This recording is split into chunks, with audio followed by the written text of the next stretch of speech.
여행으로 필리핀 많이 가시죠? 가족, 친구들과 함께 골프 여행을 가기도 하고요. 푸른 바다에서의 스노클링과 해변에서의 여유 등 필리핀은 전 세계 최고의 휴양지임이 틀림없습니다. 그런데 우리가 그저 저렴한 휴양지로만 여기는 이 필리핀이 사실은 아시아에서 무섭게 성장하는 국가라는 사실 아셨나요? 2023년 기준 실질 GDP 성장률이 무려 5.6%로 인도네시아, 싱가포르, 말레이시아와 같은 주변국들에 비해 더 가파른 성장세를 보였고요. GDP의 19%를 차지하는 제조업은 매년 6%씩 성장하면서 아시아의 새로운 제조 강국의 모습을 보이고 있을 뿐만 아니라 마이크로칩 수출까지 안정적으로 받쳐주며 첨단 기술 분야에서도 두각을 나타내고 있다고 하는데요. 그래서 이번 시간에는 필리핀 경제가 성장할 수밖에 없는 이유와 발목을 잡을 만한 요소는 또 어떤 게 있는지에 대해서 저와 함께 아주 쉽고 간단하게 알아보겠습니다. 사실 필리핀 경제를 얘기할 때 절대 빼놓을 수 없는 나라가 있죠. 바로 천조국 미국입니다. 왜냐하면 필리핀은 1898년부터 오랜 기간 동안 미국의 식민지였거든요. 자연스럽게 필리핀은 미국의 영향을 무척 많이 받을 수밖에 없었습니다. 과거 미국은 아무 인프라도 존재하지 않던 필리핀에 병원을 세우고 도로를 건설하고 다리를 건설하는 등 수많은 인프라를 건설하기 시작했어요. 그렇게 20세기 초 필리핀은 이제 거의 미국의 이미지로 변하게 되었는데요. 이 과정에서 필리핀의 행정과 비즈니스에서의 지배적인 언어는 영어가 되었고 교육 시스템 또한 미국의 가치를 주입하도록 개편되었습니다. 이후 1946년 7월 4일 필리핀은 미국으로부터 독립을 하긴 합니다. 하지만 나라가 이미 너무도 미국화되었던 탓일까요? 독립 이후부터 오늘날까지도 미국은 필리핀의 정치적, 경제적 이익의 큰 부분을 차지하고 있습니다. 어찌 보면 미국은 현재 필리핀의 든든한 뒷배라고도 볼 수 있는데요. 일단 미국은 필리핀의 중요한 투자자입니다. 미국은 필리핀 해외 직접 투자 중 무려 약 14%의 비중을 갖고 있거든요. 그리고 현재 이 자금은 필리핀 경제 곳곳으로 흘러들어가고 있습니다. 얼마 전인 2023년에는 미국 국제개발처가 필리핀의 경제 전반 및 인프라 개발을 위해 무려 1억 3,500만 달러의 투자를 발표하기도 했고요. 미국의 에너지 시스템 개발 업체인 그린파이어 에너지는 필리핀의 철강 회사 스틸라시아에 지열 에너지를 공급하기로 하며 필리핀의 재생 가능 에너지 역량 강화에 앞장서고 있습니다. 미국의 투자는 이뿐만이 아닙니다. 미국은 필리핀의 통신회사인 나우텔레콤에 보조금을 지급하여 필리핀 전역에 안전한 5G 네트워크를 구축하기 위한 연구를 지원하고 있는데요. 이는 범죄 조직의 국가를 상대로 한 사이버 침입에 대해 필리핀이 잘 대처하고 안전하게 국가 시스템을 지키기 위함이라고 해요. 게다가 미국은 필리핀에 필리핀 미국 교육재단을 운영하고 있습니다. 이 재단의 지원을 통해 필리핀 학생들이 미국에서 학문적 기회를 얻을 수 있도록 돕고 있다고 합니다. 미국이 필리핀의 미래 인재 양성에 기여하고 있는 셈이죠. 이 정도면 미국은 인프라, 에너지, IT 산업, 교육 등 필리핀 경제와 사회 곳곳에 투자하고 있다고 볼 수 있는데요. 결론적으로 오랜 기간 이어져 온 이러한 미국과의 관계와 투자가 현재 필리핀 경제 발전에 크게 기여하고 있습니다. 그리고 이렇게 미국의 영향력이 크다는 점은 필리핀 경제 발전의 또 다른 핵심 요소를 만들어내게 되는데요. 바로 아웃소싱 허브로서의 역할입니다. 필리핀은 인건비가 무척 저렴한 것으로 알려져 있죠. 필리핀 노동자들의 평균 한 달 월급은 약 800달러에 불과합니다. 이는 한 달 평균 약 5,000달러에 달하는 싱가포르에 비하면 거의 6분의 1 수준이거든요. 게다가 저렴한 인건비에 더해서 더 중요한 건 필리핀의 노동자들은 전부 영어를 유창하게 구사한다는 점입니다. 아무래도 오랜 기간 미국의 식민 통치를 받았기 때문일 텐데요. 이로 인해 필리핀의 노동자들은 영어를 잘하면서 인건비도 저렴한 아주 효율적인 노동력이 되었습니다. 그리고 이를 가장 잘 활용하고 있는 대표적인 회사가 바로 엑센추어죠. 엑센추어는 컨설팅 및 아웃소싱 솔루션을 제공하는 글로벌 전문 서비스 회사로 2023년 기준 무려 641억 달러의 수익을 올렸고요. 세계 49개국 200개 도시에 사무실이 있고 무려 73만 3천 명의 직원을 보유하고 있는 거대한 회사입니다. 여기서 중요한 건 이 회사의 주요 업무 중 하나인 아웃소싱 솔루션에 인건비도 저렴하고 영어도 잘하는 필리핀의 수많은 노동자들이 투입되고 있다는 겁니다. 글로벌 기업들은 엑센추어의 백오피스 작업, 콜센터 업무 및 기본 마케팅, 디자인을 포함한 다양한 지식 기반 업무를 의뢰하게 되는데요. 예를 들어 우리가 미국에 있는 회사에 콜센터로 전화를 걸면 미국 본사의 콜센터 직원이 받는 것이 아니라 필리핀에 있는 콜센터 아웃소싱 업체가 받아서 응대하고 있다고 보시면 됩니다. 됩니다. 이러한 주요 업무를 토대로 보았을 때 액센추어 입장에서는 필리핀의 노동자들이야말로 최적의 비용으로 최고의 효율을 낼 수 있는 자원인 셈이에요. 그리고 비단 액센추어뿐만 아니라 이러한 필리핀 노동력의 장점을 활용하고자 최근 많은 기업들이 필리핀에 진출하고 있습니다. 세계 최대 전자상거래 기업인 아마존뿐만 아니라 애플, 구글, 웰스파고 등 세계 최대 기업들이 필리핀에서 고객 지원 센터를 운영하며 전 세계 고객들을 상대로 서비스를 제공하고 있죠. 이렇듯 필리핀이 아웃소싱 허브로 자리 잡게 되면서 필리핀에서는 현재 수백만 개의 일자리가 창출되고 있고요. 많은 글로벌 기업들이 필리핀에 대한 투자를 이어가면서 필리핀의 경제를 다변화하고 글로벌 경제와의 연계를 강화하는 데 중요한 역할을 하고 있습니다. 그런데 이러한 기업들의 필리핀으로의 이동에 힘을 실어주는 요소가 하나 더 있어요. 바로 중국과 인도에서 벌어지고 있는 보안 문제입니다. 중국과 인도는 현재 세계의 공장으로 불리며 전 세계 수많은 기업이 모여있는 것으로 유명하죠. 그런데 최근 들어 이 두 나라에서 보안 관련 문제가 계속해서 벌어지며 비즈니스 파트너들의 신뢰를 잃고 있어요.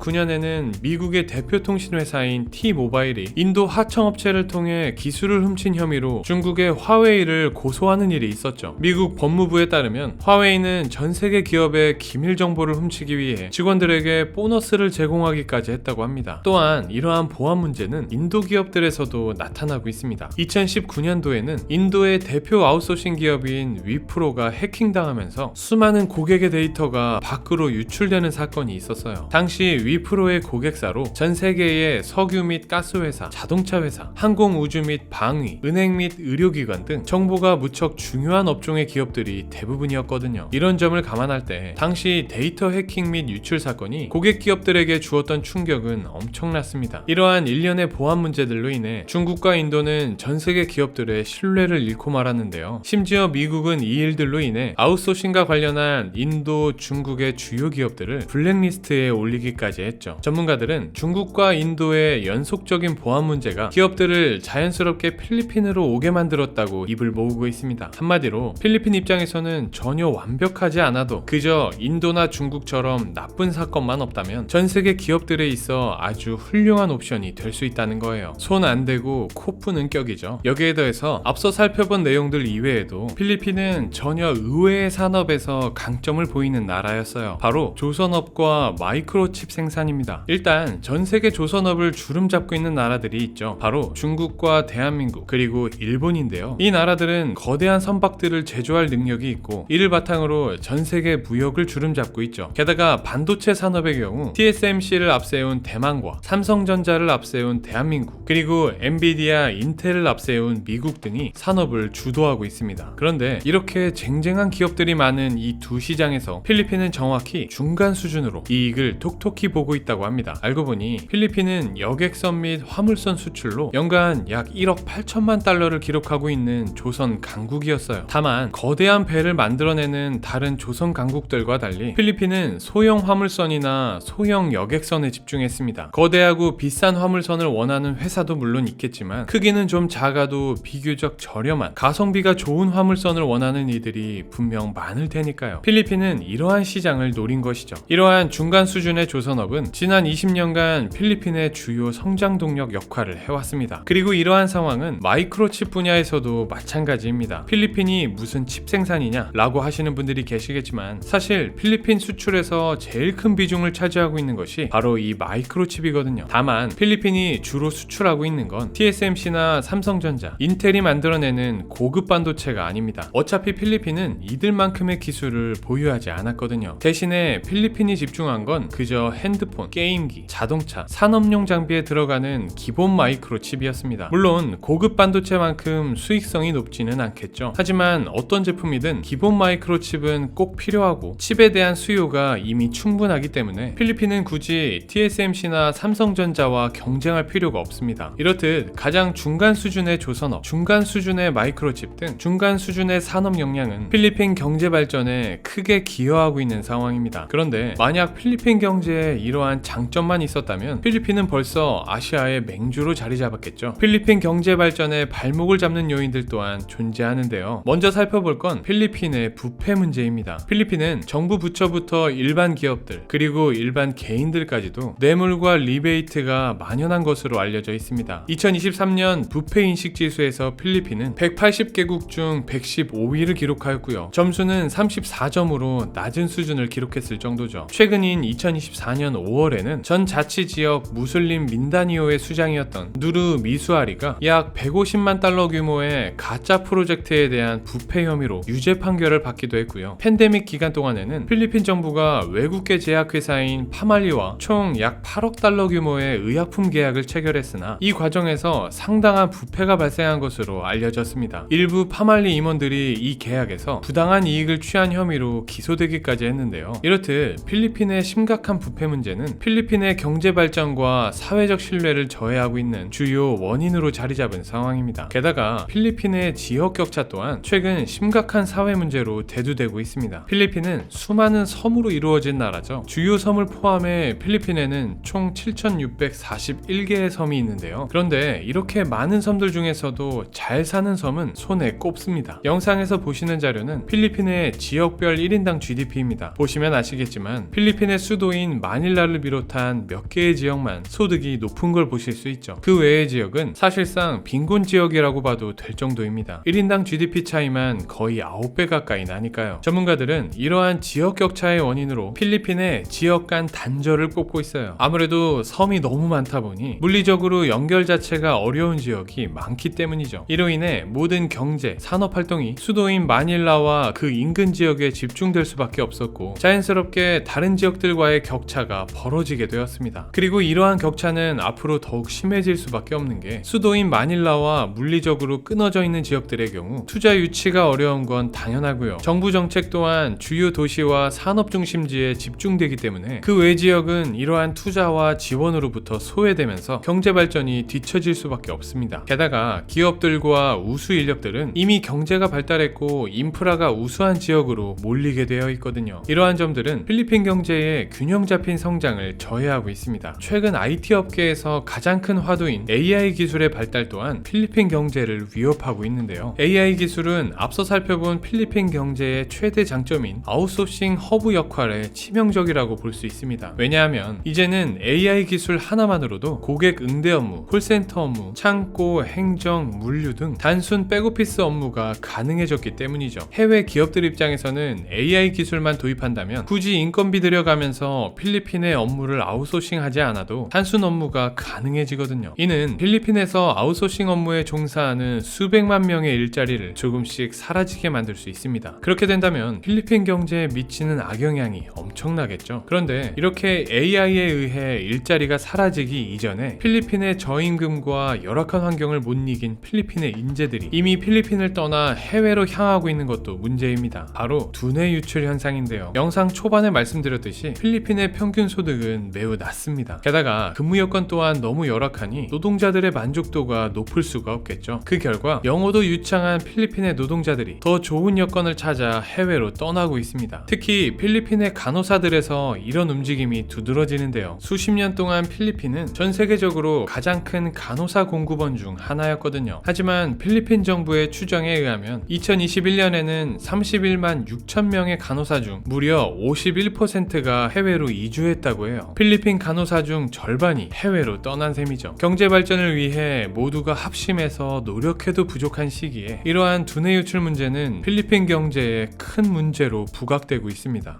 지금까지 필리핀 경제가 성장하게 된 이유와 경제 발전에 발목을 잡는 요인들에 대해서 간단하게 살펴보았습니다. 물론 오늘 살펴본 요소들 외에도 미국이 양날의 검이라는 점과 관료주의, 정치 이슈 등 필리핀의 경제를 좌지우지하는 요소는 많습니다. 하지만 이러한 긍정적, 부정적 요소들 가운데 가장 중요한 건 필리핀이 아시아의 새로운 가능성으로 떠오르고 있다는 사실일 텐데요. 앞으로 필리핀이 꾸준한 경제 성장을 이어갈지는 지켜봐야겠습니다. 오늘은 여기까지고요. 지금까지 지식세포였습니다. 감사합니다.